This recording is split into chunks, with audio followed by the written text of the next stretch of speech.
Saya Amsuri Madani dengan NIM 201101010007. Sini saya akan menjelaskan tentang kalender pendidikan. Kalender pendidikan ialah pengaturan waktu kegiatan pembelajaran siswa selama 1 tahun ajaran yang meliputi awal tahun pelajaran, minggu efektif belajar, dan jam belajar efektif. Fungsi daripada kalender pendidikan ialah meningkatkan efektivitas dan efisiensi proses pembelajaran di sekolah madrasah, menyesuaikan aturan tanggal antara hari efektif belajar dan hari libur, dan sebagai pedoman dalam menyusun program kegiatan belajar di sekolah. Dan yang terakhir, pedoman bagi guru dalam membuat program tahunan, promes, silabus, dan yang lain-lain. Komponen daripada kalender ialah yang pertama, tahun ajaran. Tahun ajaran ialah merupakan awal dari kegiatan pembelajaran di sekolah. Yang kedua, minggu efektif. Minggu efektif adalah jumlah minggu kegiatan belajar di setiap tahun ajaran. Yang ketiga, hari libur. Hari libur ialah waktu yang ditetapkan untuk tidak diadakannya kegiatan belajar atau mengajar. Sebelumnya, perkenalkan saya Arsino Arinda dengan NIM 2011-0101-0012. Nah, di sini saya akan menjelaskan alokasi waktu di dalam kalender pendidikan. Yang pertama, minggu efektif belajar. Alokasi waktunya minimal 34 minggu dan maksimal 38 minggu. Yang kedua yaitu jeda tengah semester. Alokasi waktu maksimal 2 minggu. Yang ketiga yaitu jeda antar semester. Alokasi waktu maksimal 2 minggu antara semester 1 dan semester 2.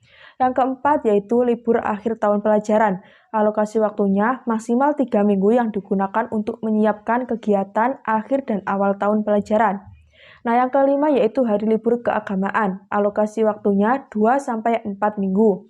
Yang keenam itu hari libur umum atau nasional. Alokasi waktunya maksimal 2 minggu. Kemudian yang ketujuh yaitu hari libur khusus. Alokasi waktunya maksimal 1 minggu. Nah, dan yang terakhir itu kegiatan khusus sekolah atau madrasah. Alokasi waktu yaitu maksimal 1 minggu. Selanjutnya yaitu langkah-langkah dalam menyusun kalender pendidikan. Yang pertama, melihat kalender pendidikan nasional yang telah dikeluarkan oleh pemerintah. Yang kedua, menentukan minggu efektif, libur tengah semester, libur antar semester, serta libur akhir tahun. Yang ketiga yaitu menyesuaikan kalender dengan hari-hari libur umum maupun libur agama. Yang keempat, menentukan periode efektif pembelajaran. Yang kelima, menentukan bobot dan alokasi hari-hari pembelajaran efektif. Dan yang terakhir, merekap kalender pendidikan selama 1 tahun penuh atau dijadikan menjadi per semester atau per bulan. Selanjutnya yaitu pengertian pekan efektif. Pekan efektif adalah hitungan jumlah hari efektif setiap minggu pada tahun pelajaran yang sedang berlangsung. Maksudnya, pekan efektif ini adalah hari-hari di mana kegiatan pembelajaran itu berlangsung. Nah, kemudian pekan efektif ini mempunyai peran penting karena merupakan pedoman awal untuk membuat program tahunan, program semester, pembagian SKKD, dan pembuatan RPP. Perkenalkan, nama saya Ridha Izani Baila, nomor induk saya 201101010051. Jadi sini akan melanjutkan penjelasan materi dari saudari Arinda. Cara menentukan pekan efektif. Yang pertama yaitu menyiapkan kalender pendidikan. Yang kedua itu menghitung jumlah seluruh pekan dalam 1 bulan. Yang ketiga yaitu hitung lagi jumlah seluruh pekan dalam bulan Januari atau awal semester 2 atau genap sampai dengan bulan Juni tahun kalender berikutnya.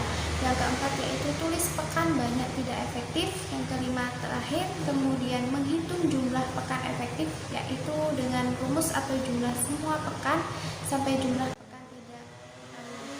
Pembahasan selanjutnya yaitu tentang manfaat pekan efektif. Yang pertama, memudahkan guru untuk menyusun prota, promes, SK, KD, dan RPP. Yang kedua, dapat menentukan hari-hari yang tidak efektif dalam 1 pekan.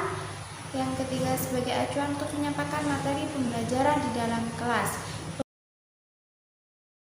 Pembahasan selanjutnya, pengertian silabus adalah rencana pembelajaran pada suatu kelompok mata pelajaran atau tema tertentu yang mencakup standar kompetensi dasar materi pokok atau pembelajaran.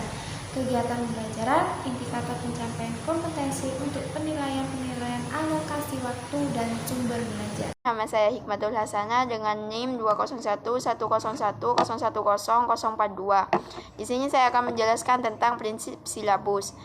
Prinsip silabus itu ada 8. Yang pertama ilmiah, yang kedua relevan, yang ketiga sistematis, yang keempat konsisten, yang kelima memadai, yang keenam aktual dan kontekstual, dan yang ketujuh fleksibel, terakhir menyeluruh. 8. Menyeluruh. Langkah-langkah penyusunan silabus. 1. Mengkaji standar kompetensi dan kompetensi dasar. Yang kedua, mengidentifikasi materi pokok atau materi pembelajaran. Yang ketiga, mengembangkan kegiatan pembelajaran. Dan yang keempat, memutuskan indikator pencapaian kompetensi. Kelima, menentukan jenis penilaian. Keenam, menentukan alokasi waktu. Dan yang terakhir, menentukan sumber belajar. Pengertian RPP. Rencana pelaksanaan pembelajaran dapat didefinisikan sebagai rencana yang menggambarkan prosedur dan manajemen proses pelaksanaan pembelajaran dalam mencapai satu kompetensi yang telah ditetapkan dalam standar isi dan dijabarkan dalam silabus. Saya Muhammad Hidayat dengan NIM 2011-0101-018 akan menjelaskan tentang fungsi, komponen, prinsip, dan langkah dalam RPP atau Rancangan Pelaksanaan Pembelajaran. Yang pertama adalah fungsi RPP. Fungsi RPP terbagi menjadi dua, yakni fungsi perencanaan dan fungsi pelaksanaan. Perencanaan sendiri meliputi segala rancangan yang akan disampaikan dan dilakukan dalam pembelajaran. Pelaksanaan sendiri meliputi dengan merancang, maka pelaksanaan pembelajaran akan menjadi lebih efektif. Yang materi selanjutnya ini komponen RPP, yakni identitas mata pelajaran, standar kompetensi inti dan dasar, indikator pembelajaran, materi pembelajaran, tujuan dan alokasi waktu, media, metode serta strategi pembelajaran dan penilaian hasil belajar. Nah, nantinya komponen RPP inilah yang akan dijadikan acuan dalam menyusun RPP itu sendiri. Materi selanjutnya yakni prinsip RPP, yakni memperhatikan perbedaan individual peserta didik. Peserta didik merupakan sarana utama dalam pembelajaran. Dalam hal ini perlunya memperhatikan perbedaan individual setiap peserta didik dikarenakan peserta didik memiliki karakteristik yang berbeda-beda, baik dari segi kemampuan intelektual, potensi, gaya belajar, emosi, kebutuhan belajar, dan perbedaan latar belakang suku, agama, budaya, dan finansial.